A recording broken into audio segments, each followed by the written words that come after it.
paranormal experiences don't really work to a timescale, and therefore we invite you to listen to a dark minisode.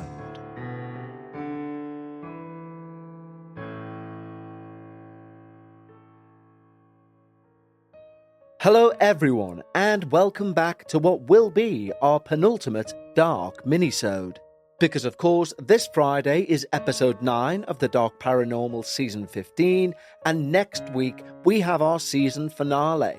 And believe me, it's one hell of an experience. And that might be a bit of a pun, but I'll leave that up to you once you've heard the season finale. Our episode slots for season 16 are more or less decided, but as ever, we always accept submissions. And they may find themselves either here on a minisode, used within our Patreon-only Dark Bite show, or indeed as an episode of the Dark Paranormal. And as ever with every season we do, I always leave a bit of wiggle room, so should the right experience arrive in the email box, I will present it to you guys as soon as I can. And that can happen at any time within a season. That's what's wonderful about leaving submissions open. For example, the penultimate episode of the Dark Paranormal Season 15 has only come in during Season 15. That's how flexible I've always wanted this show to be, because I want to get the best experiences to you guys as quickly as I can. Therefore, if you have an experience that you wish to share with the show, be it one paragraph, be it 7 pages, email it over to contact@thedarkparanormal.com. But right now, let's jump into the penultimate dark minisode of Season 15. Hello, my name is Tiffanie and I'm from the US. I've enjoyed listening to your podcast, and as a first-time Patreon member, I'm glad I chose you. I've been listening to your show for a few years now. I'm almost caught up on all of your episodes, including the Patreon Dark Bites episodes, which I thoroughly enjoy. I like listening to your podcast at work on my night shift. Listening to your show makes my night at work something to look forward to. Anyway, I have 4 stories to share, each taking place at different parts of my life. My first experience happened at work. I work at a retail store. Whilst working the night shift, I was in the background room. And in the corner of my eye, I see this young man. And he's wearing a Letterman jacket and jeans. He looked to be very young, high school young. He had short black hair. I turned to look at him properly, and when I did, he was gone. I can remember this like it was yesterday, even though I was only 20 years old, and I'm now 41. I'm not the type of person to think paranormal right away, even though I am a believer. I tried to get it out of my head, so I told someone at work. I was shocked when they said that there was a man of that age that died, and he used to work there, and he matched my description. I'm not sure who or what I saw that day, but it still is clear and vivid in my mind. My next experience was on a trip to Gatlinburg, Tennessee. We went to the Titanic Museum there, and it was a great experience. Well, all except one experience, that is. One which I still can't shake. There was this room, and in it were photos that were taken before the ship sailed that day. One of the photos they talked about had a boy with a toy. They actually mentioned the photo in the tour. Well, my husband and stepson were with me, and as we were viewing these pictures, these kids came running into the room. It was only the 3 of us in the room, including these 2 kids. The older one was so excited, showing his brother, I presume, the picture of the boy and his toy. And he was saying, "That's me, that's me." I was confused, obviously. It couldn't have been him as he was in the room. He appeared to be the same age as the boy, but the photo was taken many years ago. The kids in the room were also wearing modern clothes, nothing out of the normal. It was just this strange feeling I had, and the kid seemed so sure that it was him in the picture. I didn't know what to think. I went to leave, but turned back to look again, and they were both gone. The only way they could have left would have been to go back the opposite direction, which was at the beginning of the tour. But we would have seen them do it. I mean, it may be possible, but it certainly left me with a feeling of uncertainty. Where were their parents? Why were they coming in after us when we were the last ones on the group for that day? And why didn't we see these boys again? Later, back at the cabin we were renting, my stepson was sitting on the couch, and he was like, "Did you see those boys?" I said, "Oh my, yes." And we talked that we had the same feelings and thoughts. My husband did not see the kids. He didn't notice anything. I don't know what to think, but again, I hate to jump to it was paranormal. I guess it really could have just been two kids, and the boy thought it was him as a lookalike. But the disappearing is more hard to explain. I told family and friends who all agreed. Later, my dad said he'd seen the same museum on a show called Paranormal Caught on Camera. In the show, they caught an image of a woman. So after some research, it appears it's meant to be a haunted museum. Now knowing that museum is meant to be haunted, it leads me to believe that maybe I did see something supernatural. My next experience was when I was on vacation in Las Vegas. This is the most recent experience. It happened about a year ago. I was nervous about staying in a hotel because it was a haunted hotel, and I'd heard a lot of hotels in Vegas were haunted.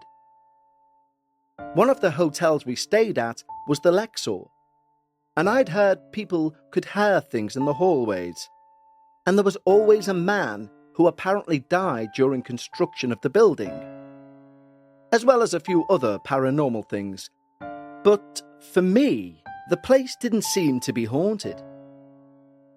Every night we stayed in Vegas, we would stay in a different hotel. One of my sons and I were always up late, and that's when we would go round and explore the hotel.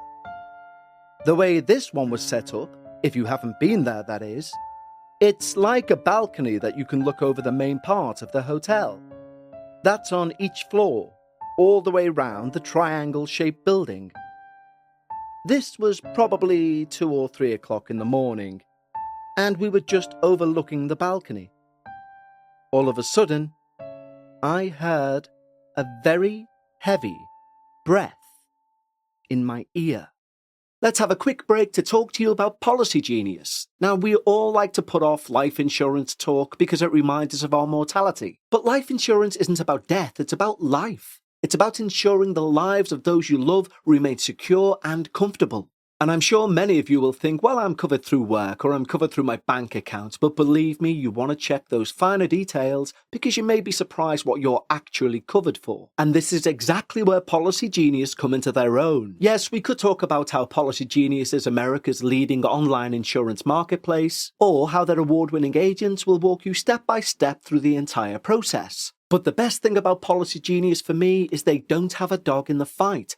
They're not going to strong-arm you towards one company or another. They've no incentive to do so. Their only incentive is to listen to your needs, scour America's top companies, and find you the best price. For example, with Policy Genius, you can find life insurance policies that begin at just $292 per year for $1 million of coverage. Some options even offer same-day approval and avoid unnecessary medical exams. There's a reason why Policy Genius has thousands of 5-star reviews on Google and Trustpilot, and you'll find out what it is when you tick life insurance off your to-do list with Policy Genius. So head over to policygenius.com or click the link in the description to get your free life insurance quotes and see how much you can save. That's policygenius.com. It was really loud. I freaked out, and we went down to the main part of the hotel. I just tried to forget about it, and I tried to think of logical reasons for these things. So I thought it was maybe just somebody on the floor below me or above me, and they were exhausted and exhaled. I couldn't think of much else. The next experience happened on vacation in New York. I was with my 2 boys, my parents, and sister and her friend, and we were coming back really late from New York to a hotel in New Jersey. It was around 3:30 a.m., and me and my boys had a room across the hall from everyone else. As me and my boys were heading to the room, I said, "Come on, are you coming?" My youngest said, "Yes." And it was then I heard a woman say, "I'm coming too." It was so clear, as if she was stood right next to me. Well, I was taken off guard. I know what I heard, and it should have scared the living daylights out of me. But oddly, I was calm, and just went on with the night. The next day, I brought it up to my mum, and her face nearly turned white. She then told me, after she fell asleep, she woke up to the sound of 2 people talking. She was hazy and can't remember what was said as she was woken from her sleep. But she too remembered feeling calm and going back to sleep. It was after hearing this I knew it was paranormal. It said spirits can affect your emotions, and if they don't want you to be scared, they don't make you scared. I feel like sometimes they can give off a calm feeling, if that makes sense. I know me, and I know that I would have normally been so scared in that moment I heard the voice. The fact I wasn't, and my mum had the same type of experience with no fear, leads me to believe it was paranormal. And my mum believes this too. As to what or who it was, I've no idea. Looking back, it gives me the chills. I'm more scared now looking back than I was when it happened. You've said on your show before that if someone experiences the same thing, it's almost like confirmation. Other people I tell this to, they always think it was someone in the next room. But I know what I heard. I know what my mum heard. And I know it was paranormal. Lastly, and probably the most fitting as it's a bit dark, trigger warning. One day, whilst out with my then husband in Chicago, we were at a club. We were outside with a group of people smoking and chatting, when all of a sudden, someone came running around the corner and said that a guy had hung himself around the corner. He'd apparently jumped off a bridge and was hanging from that bridge. My husband turned the corner to look. I wanted no part of it and was eager to go home. I had such an awful feeling to be that close to someone who was so down they took their own life. It was horrible. I had such a feeling of sadness and I was crying for a good while. When we were home, I was still thinking about it. It was hard not to. And even though I didn't know who this person was, I was still exceptionally sad. I went to the bathroom to get ready for bed and began brushing my teeth. In the bathroom, I had a kid's stool for my kid by the sink. I was stood there brushing my teeth, and I heard it move. I was nowhere near it. I shook it off, and then I heard it again. I looked down, and I watched as the stool moved across the floor. Only an inch or two, but it moved by itself. No one was near it. I was so terrified I could not sleep that night. I've convinced myself now maybe it was a mouse under the stool trying to escape. Anything other than the dark feeling that somehow, maybe, the spirit from earlier that night had followed me home. Thank you for allowing me an outlet to tell my stories. I know people have said this before, but I'm not a writer, so hopefully this reads okay. It's so nice to be able to tell fellow believers my story. I hope that you, if you read this, and the listeners enjoyed my experiences. Well, Tiffanie, thank you so much for providing the penultimate dark minisode for season 15. And I like it when we receive emails that contain a series of tiny stories. They give us not only a better picture of the individual who submitted the experiences, but also a number of experiences to consider. And that's one of the wonderful things about the shorter story. Because sometimes the magic of true paranormal experiences is not necessarily in their length. It can be in what's left out of a story. It allows us, the listeners, or in my case the reader, to maybe ponder these stories and experiences and create a bit of a narrative about what led to what. And I find that just as enjoyable as listening, or in my case, reading. Either way, Tiffanie, thank you so much for providing your experiences. And so, that wraps up our penultimate minisode for season 15.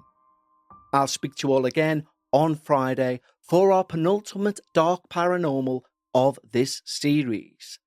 And until then, stay safe and take care.